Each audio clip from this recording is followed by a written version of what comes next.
મિત્રો જંગલ હો તાલાળા ગીર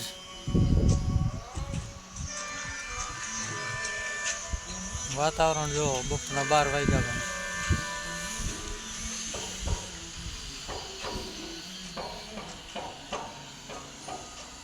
અમારી ગાડી આઈસર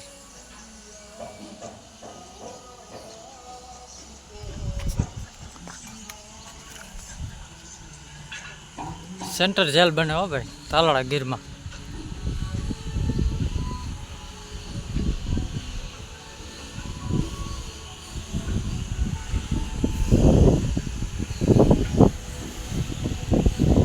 આપણો આઈસર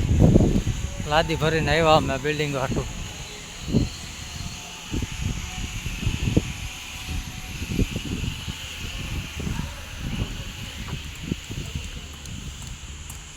લો એ ઘરે જાઓ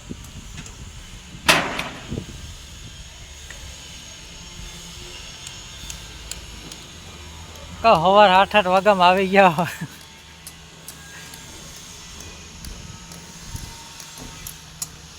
હે કરશનભાઈ સવાર 8 વાગ્યામાં આવી ગયા છો ઘરે ન જાવ રોટલા ખાવા મારે વાડામાં 3 વાગ્યા છે